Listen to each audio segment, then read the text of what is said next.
Coba, pernah turun kemana coba saya mau tahu? Nggak pernah turun Pak. Hanya terima berita saja, terima laporan Pak. Coba cek ke lapangan Pak. Bagaimana berkuasanya mereka-mereka di daerah itu Pak. Bagaimana mereka dengan tersenyum tanpa melihat rintihan dari para honorer itu menerima uang 50 juta Pak. Ini Saudara Menteri hanya dengan modal SKTT.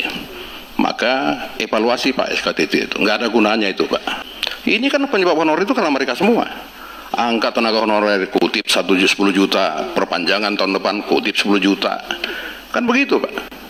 Tapi dengan munculnya Saudara Menteri mengatakan tidak boleh lagi mengangkat honorer. Ampun-ampun semua Pak. Caranya bagaimana? Muncul peluang SKTT. Ini lagi Pak. Itu kasus besar. Saya sampai lapor koordinasi sama BKN, sama Bu Imas, saya koordinasi. Ya, itu kepala dinasnya sudah ditangkap, kepala BKD-nya sudah ditangkap. Ya, itu orang-orang yang sama sekali tidak pantas menjadi guru, itu malah bisa lolos jadi guru. Ada salah seorang peserta tes itu yang sebetulnya selama ini dia bekerja di Bank Muamalat, tiba-tiba jadi guru. Ada lagi yang pegawai asuransi swasta, tiba-tiba menjadi guru. Ada lagi adik istrinya Pak Bupati yang tidak pernah sama sekali jadi honor, ikut tes dengan SKTT menang. Padahal CAT-nya sangat rendah, tetapi begitu di SKTT angkanya melonjak. Baik, terima kasih Pak Ketua. Saya jujur iba tadi dan prihatin masih ada yang membayar 50. Aturan sudah kita buat, tapi peluang selalu ada di balik aturan yang kita buat. Tadi sampaikan oleh Pak Ketua kasus bayar 50 juta itu saya waktu jadi kepala daerah juga tahu belakangan saya itu. Bahwa zaman itu juga jadi oknum ini memang luar biasa. Dan tentu saya tadi prihatin mendalam dengan kejadian ini. Tentu ini mesti kita lakukan langkah-langkah bersama Pak Ketua. Tadi saya sudah berbisik dengan Pak Kepala BKN. Jika memang yang Bapak laporkan itu betul, NIP-nya bisa kita tarik. Bisa kita tarik. Sungguh pun mereka sekarang sudah diterima. Jika memang yang Bapak sampaikan tadi benar, sehingga dengan demikian ini jadi efek jerah. Yang kedua, tadi kalau kami lihat hampir masalahnya ini di guru. Hampir di banyak tempat ini problemnya guru, termasuk di tempat Bapak. Izin Pak Ketua, sebenarnya mungkin nanti Bapak bisa undang juga ketika raker ini dengan Diknas. Karena SKTT memang atas persetujuan Menpan RB, tetapi yang terkait dengan instansi pembina itu persetujuannya di Diknas. Termasuk SKTT pendidikan tadi bukan di kami, tapi di Mendikbud. Hampir tadi masalah yang berkembang 90% ini di Dikbud masalahnya.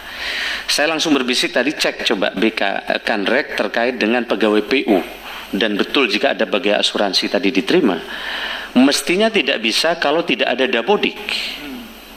Kalau tidak ada dapodik dia tidak bisa diterima, kecuali dia ada dapodik di dalam pengajaran. Jadi nanti ini perlu dengan Dikbud, Pak Kepala BKN cek nama-nama termasuk di dapil tadi, jika perlu cabut niknya, mereka perlu cabut niknya, mereka perlu cabut niknya menurut saya. Karena itu satu-satunya salah satu adalah untuk mewujudkan keadilan buat mereka. Kami sejak awal telah membuat aturan, ternyata banyak aturan itu dibaliknya, kemudian disiasati seperti ini. Makanya saya heran tadi banyak kasus di daerah, kadang manuver di daerah ini beda-beda. Oleh karena itu besok izin Pak Ketua, kami akan menyerahkan formasi. Besok akan dihadiri oleh hampir seluruh kepala daerah. Mohon Pak Ketua bisa hadir, menyampaikan di forum itu besok siang. Ya, para sekjen, para kepala daerah hadir. Besok Bapak silahkan, Bapak warning ini kan Bapak sampaikan ke para kepala, minimal sekda besok datang. Akan dihadiri oleh 1.300-an orang. Bapak sampaikan lagi. Kami sudah sampaikan, nggak bosan-bosannya Pak. Tapi nggak di daerah ini memang lain-lain tadi. Tadi di Sumatera Utara cukup banyak. Saya minta Kanrek di Sumatera Utara bisa segera turun Pak. Nanti sudah turun ya, nanti langsung dilaporkan habis ini. Saya sedih tadi Pak. Wah saya kayak mau nangis saya nih. Bukan, saya bayangkan dia memang betul kejadian. Ada orang jual sawahnya karena anaknya tadi untuk bisa jadi honorer. Padahal honorer nggak seberapa. Itu betul itu. Nah makanya nanti Bapak kita telusuri bareng-bareng. Kasus-kasus tadi jika muncul tidak sesuai, harapan saya kita koordinasi dengan Diknas untuk dicabut. dicabut. Kasus-kasus tadi jika muncul tidak sesuai, harapan saya kita koordinasi dengan Diknas untuk dicabut. Kasus-kasus tadi jika muncul tidak sesuai, harapan saya kita koordinasi dengan Diknas untuk dicabut. Kalau memang NIP ini perlu segera diberikan, segera kita keluarkan, kira-kira gitu, supaya menghol pencalonan tadi, ya, kira-kira gitu ya.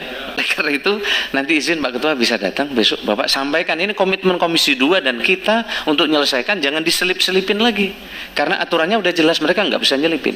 Tanpa ada di database BKN pasti mereka nggak bisa selip, berarti permainan ada di tingkat daerah.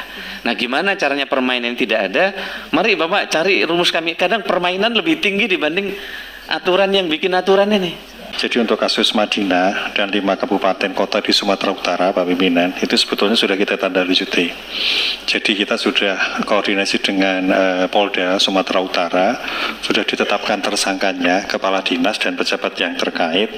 Bahkan BKN pernah menerima surat dari pimpinan DPRD Provinsi Sumatera Utara agar mereka yang kemarin diloluskan karena SKT itu memang nilainya 30% itu dibatalkan.